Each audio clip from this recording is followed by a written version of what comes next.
이 얘기로 좀 넘어가겠습니다. 국민의힘이 어제 필리버스터 철회로 민주당이 추진하는 이동관 탄핵안 제동을 걸었는데 오늘 민주당이 플랜 B를 들고 나왔어요. 이걸 철회를 하고 그리고 이제 다시 보고해서 일을 처리하겠다 이런 입장인 거죠? 그렇죠. 뭐 이 철회라는 것은 뭐 그 어떻게 보면 일보 후퇴는 하지만 이보 전진 그대로 간다라는 거기 때문에 큰 의미는 없고 이게 법률적인 해석 문제 때문에 어쩔 수 없이 철회를 한 거죠. 그런데 그래서 서로 어제 필리버스터 철회한 거, 오늘 이 네. 법안 철회한 거 가지고 서로 꼼수다 이렇게 얘기하고 있는데 근데 어떻게 하여튼 보십니까? 국회에서 국회 사무처에서 유권 해석을 내놓은 건 민주당한테 지금 유리하게 되어 있습니다. 그래서 일단 철회했다가 11월 하순에 쭉 지금 예산 국회가 이미 본회의가 여야 간에 합의된 게 있으니까 그때 처리를 하면은 충분히 처리할 수 있는 일정이 나오거든요. 그러니까 그렇게 하면 되는데 일단 뭐 김은 조금 빠지고 뒤통수를 얻어맞은 느낌은 있지만 이동관 방통위원장에 대한 이 밉상이 굉장히 심해가지고 민주당이 이동관 탄핵안을 하는 데 대해서는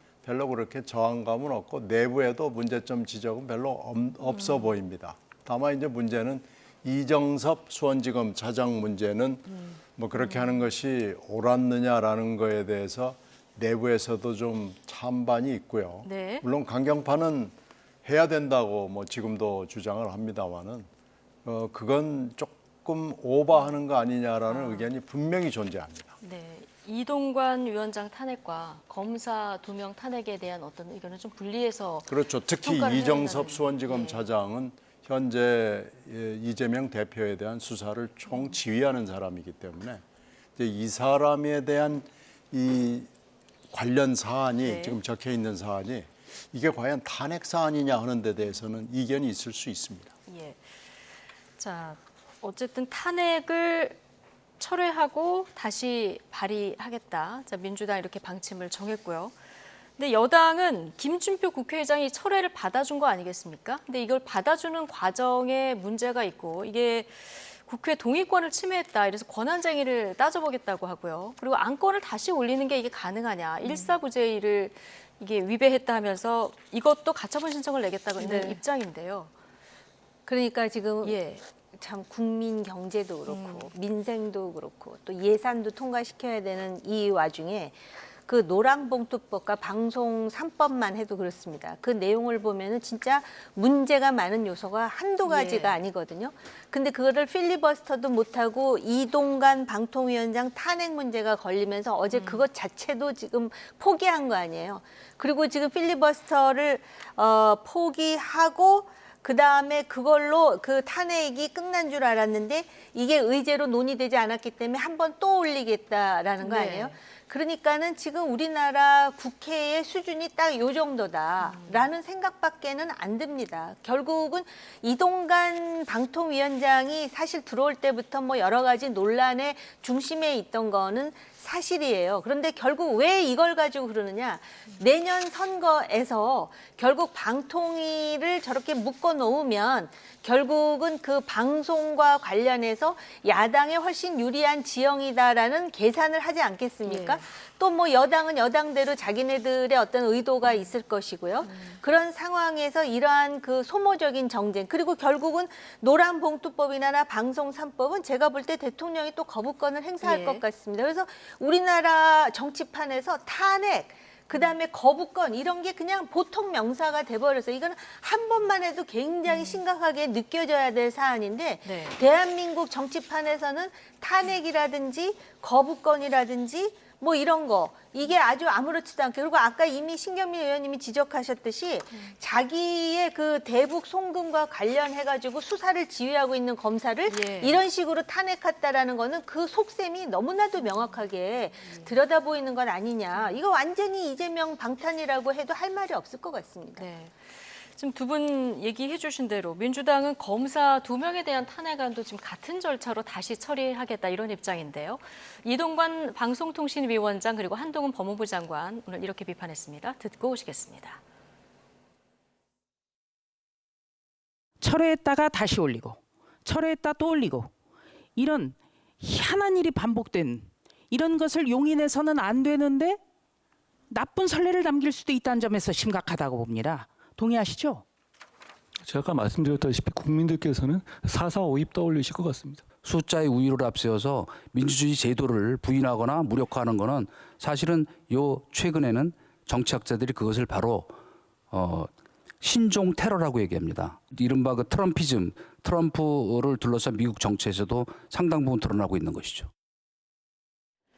자, 뭐 한동훈 장관은 4.4.5입까지 거론하면서 좀 비판을 하는 얘기 듣고 오셨는데 민주당 이렇게 탄핵안을 추진하는 데 대해서 여권 일각에서는 지금 총선 앞두고 방통위 손발도 묶고 그리고 이재명 대표 수사하는 검사 직무정지를 시켜서 이 수사도 좀 방해하고 이러려는 거 아니냐. 두 분 앞서 좀 지적을 해주셨지만 이런 시선이 좀 강한 것 같아요. 그런 부분도 있죠. 예를 든다면 조금 전에 말씀드렸듯이. 네.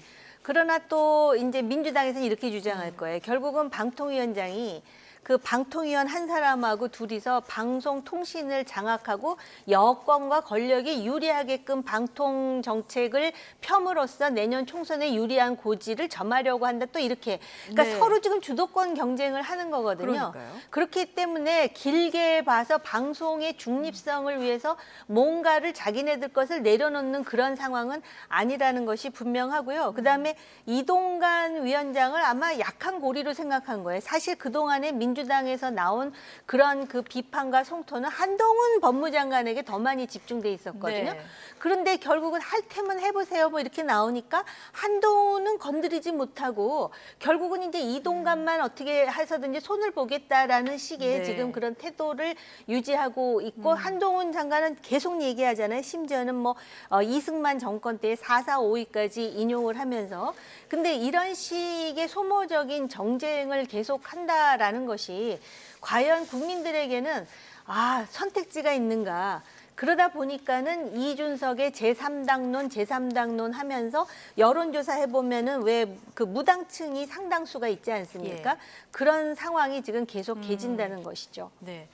한동훈 장관은 대상에 안 넣고 이동관 위원장만 넣은 것. 이동관 위원장을 좀 약한 고리로 민주당이 보는 거 아니냐 이런 얘기를 해주셨는데요. 그것보다는요. 예. 제가 판단을 하기에는 한동훈 장관은 탄핵의 요건에 있어서 헌법과 법률에 직무와 관련된 중대한 위반이 있어야 되는데 이 부분을 좀 찾기가 쉽지 않은 거고요. 네. 이동관 위원장은 지금 재임한 지가 굉장히 짧은 기간이긴 해요. 한 석 달 정도밖에 되지 않아요. 그런데 뭐 연습을 하고 리허설을 하고 왔는지 짧은 기간 동안에 굉장히 많은 위반 사례가 있습니다. 그래서 밉상입니다. 일단 여러 가지로 봐. 네. 그리고 지금 뭐 밉상이라고 탄핵하는 건 아닐 테고요. 아니 뭘 그런데 지금 예. 지금까지 해온 것들도 방송통신 심의랄지 뭐 여러 가지 면에 있어서 그리고 예. 보도에 대해서 보도 경위를 조사하겠다는 이런 게 사실은 중대한 위반일 가능성이 굉장히 높아서 이건 한번 네. 판단을 받아볼 만하다는 생각이 들고요. 네. 이동관 위원장이 트럼피즘을 얘기하는 건 저건 좀 말도 안 되는 웃기는 얘기 같고요. 트럼피즘은 지금 이동관 위원장이 하고 있는 거거든요. 그러니까 저건 그 탄핵의 대상자가 아무리 지금 철회가 됐다고 그러지만 그렇게 얘기하는 건 말이 안 되는 거고요. 특히 연말에는 지금 YTN 문제도 있고 또 각 방송의 지금 제어가 문제도 있고 굉장히 예. 중요한데 이런 식의 행태를 보이는 것은 위험하죠. 예. 그래서 일단 이동관 탄핵에 대해서는 저는 한번 해볼 만하고 헌법재판소의 판단을 받아볼 만하다고 봅니다. 헌법재판소의 판단을 받아볼 네. 만하다. 자, 어쨌든 지금 권한쟁의 심판 가처분 이거를 국민의힘에서 또 추진하겠다고 하기 때문에 또 법정에서 다뤄질 이런 사안까지 좀 길게 봐야 되는 싸움이 됐습니다. 어쨌든 뭐 탄핵안에 여야가 좀 올인하고 있는데 자, 어떻게 흘러갈지 지켜보도록 하고요. 오늘 나이트 포커스 여기서 마치겠습니다. 정호김, 신경민, 전직위원 두 분과 함께했습니다. 고맙습니다. 네, 고맙습니다.